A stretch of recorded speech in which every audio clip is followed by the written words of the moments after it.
Bom dia! Então, eu estou muito animado hoje, porque hoje nós estamos começando a nossa nova sessão. Toda sexta-feira nós temos o que se chama A Bíblia Tem a Resposta. E nós queremos incentivar todos vocês que estão ouvindo e acompanhando, né, o nosso Café com Cristo para enviar perguntas e dúvidas. Pode ser pergunta qualquer, só que eu vou dizer que seja que for a pergunta, eu vou responder com a Bíblia. Então, pode ser perguntas sobre outro assunto, mas nós vamos ver a resposta na Bíblia. E toda sexta-feira nós vamos ter esse tempo, a Bíblia tem a resposta, e nós vamos mostrar, né, o que a Bíblia diz. E realmente a Bíblia tem tudo que diz respeito de vida e piedade, e nós temos todas as respostas para toda a vida na palavra de Deus. Mas hoje nós vamos começar, eu quero incentivar para enviar as suas perguntas através do WhatsApp ou o canal do YouTube, né? Nós temos a sala de bate-papo, ou também pode ser enviar ou passar na igreja ou enviar por mensageiro. E nós vamos anotar as perguntas e toda sexta-feira nós vamos procurar responder com a Bíblia, porque a Bíblia sempre tem razão e ela tem a resposta para todas as nossas dúvidas. Então, a primeira pergunta que nós temos hoje, e eu vou ler aqui, que foi feita por alguma pessoa, e essa pergunta diz assim: o que a Bíblia está referindo quando fala dos princípios das dores? O que a Bíblia está referindo quando fala dos princípios das dores? Uma boa pergunta, realmente, principalmente nos nossos dias atuais. Essa pessoa ouviu algumas pessoas falando sobre esse surto, né, de coronavírus, como os princípios de dores. Então, o que a Bíblia está dizendo quando fala sobre isso? Então, nós temos algumas referências bíblicas, mas vamos começar em Mateus capítulo 24. Mateus 24, os discípulos fizeram uma pergunta para Jesus, uma pergunta bem interessante, porque eles perguntaram para Jesus: quando serão essas coisas e que serão haverá da tua vinda e do fim do mundo? Em Mateus 24, versículo 3. E daí veja como Jesus respondeu. E ele disse: acautelai-vos que ninguém vos engane, porque muitos verão em meu nome dizendo eu sou o Cristo, e enganarão a muitos. E ouvireis de guerras e de rumores de guerras. Olhai, não vos assusteis, porque é mister que isso tudo aconteça, mas ainda não é o fim.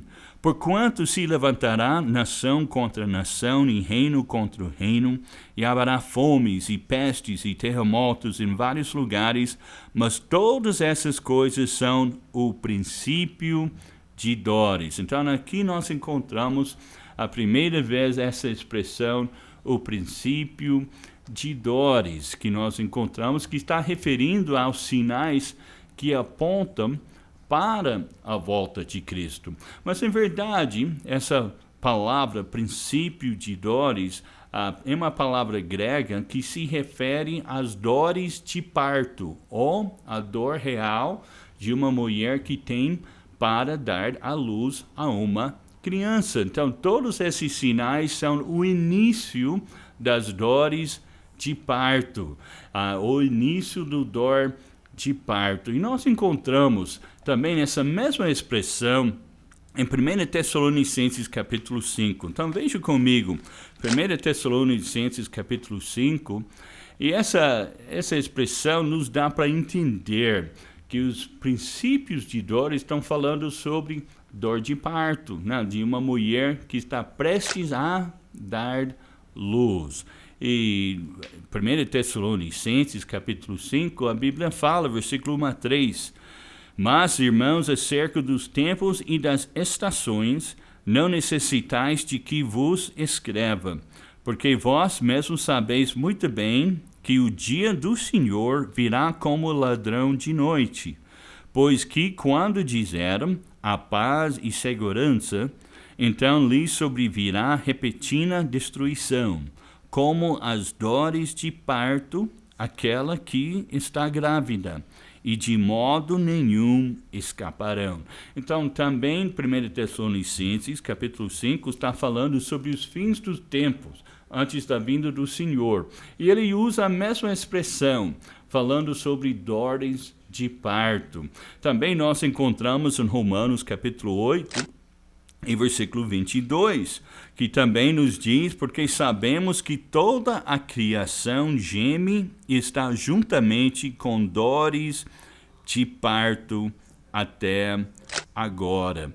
E essa passagem, o contexto, está falando sobre também a vinda, a redenção do mundo, a vinda de Cristo.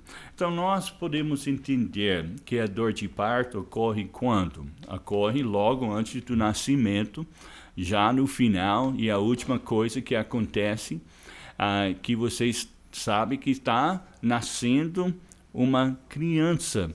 E quando Jesus está referindo sobre dores de parto, ele também está falando sobre os princípios de dores quando vai iniciando o nascimento de uma criança, quando uma mulher está prestes a dar à luz a uma criança. E também na mente judaica, sugerem de repente que o nascimento está prestes a acontecer. Então, nós entendemos quando o dor de parto começa, vai intensificando, vai ficando cada vez mais intenso, cada vez mais forte, cada vez mais perto um do outro, a frequência, e cada vez mais até que nasce a criança. E é exatamente assim que será no fim do tempo, antes da vinda de Cristo. Então, Jesus claramente, em Mateus capítulo 24, ele está falando sobre o fim dos tempos e a vinda do Senhor.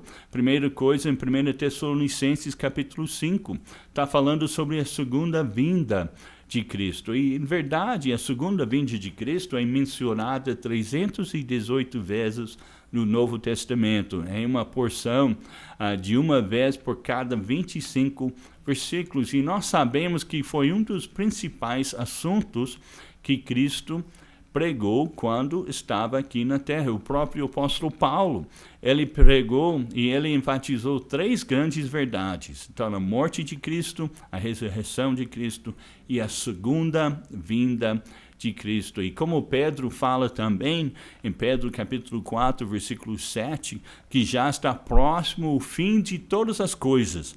Portanto, sede sóbrios e vigiai em oração. Então, quais os princípios de dores? Quais os sinais que nenhuma outra geração já viu? Então, voltem lá em Mateus capítulo 24 e rapidamente nós vamos ver quais os princípios de dores que vão aumentando cada vez mais até a vinda de Cristo.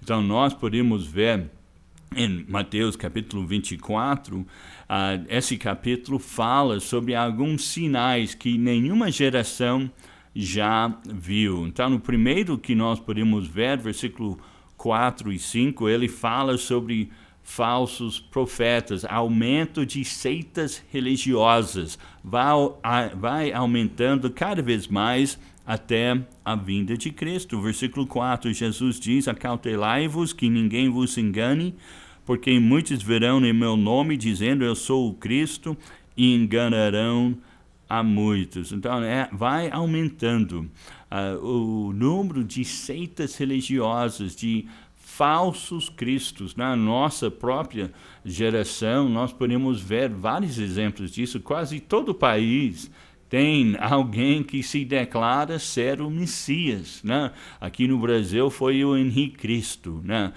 Que até passou no Fantástico. Lá em Porto Rico era José Luiz Miranda, né? Que declarava que era Cristo e até que mandou que seus seguidores colocavam um número na sua testa de 666.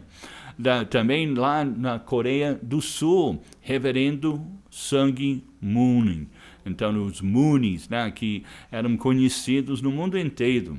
Lá na Rússia, era Sergei Toropy. Na Peru, era Ezequiel Molina. Então, esses são todos exemplos, né, de pessoas da nossa geração que se declaram ser o Messias. Próprio Japão, né, até que tem um político japonês excêntrico que ele diz que ele é o Cristo encarnado. Então, a geração que vê o aumento, como dores de parto, aumento de seitas religiosas, é a geração que vai ver a vinda de Cristo. Também na geração que viu as primeiras guerras mundiais, veja aqui, versículo 6, ouvireis de guerras e de rumores de guerras, olhai, não vos assusteis, porque é misto que isso tudo acontece. Então vai aumentando as guerras mundiais, e hoje em dia nós temos mais guerras acontecendo do que qualquer outra época. 67 guerras que estão ocorrendo nesse momento. Também fome, versículo 7, porquanto levantará nação contra nação, reino contra reino, haverá fomes. Né? Então nós temos cerca de 1 bilhão de pessoas que estão sofrendo de malnutrição em nossos dias atuais. Daí ele fala sobre pestes, né, e doenças incuráveis. Né? Essas pestes, né, pode classificar AIDS, H1N1, também coronavírus e assim adiante. E também ele fala sobre terremotos que vão intensificando cada vez mais até a vinda de Cristo. Então, esses são os princípios de dores que Jesus está falando, como dor de parto, que vai com mais frequência e mais forte até que Jesus voltar. Eu creio que Jesus está voltando. Ele está prestes à porta para vir nos arrebatar. Você está pronto para a vinda de Cristo? Tomara que sim. Que Deus abençoe você. E vamos estudar a Bíblia juntos. E semana que vem vamos ter mais uma pergunta que vem a resposta na palavra de Deus. A Bíblia tem a resposta.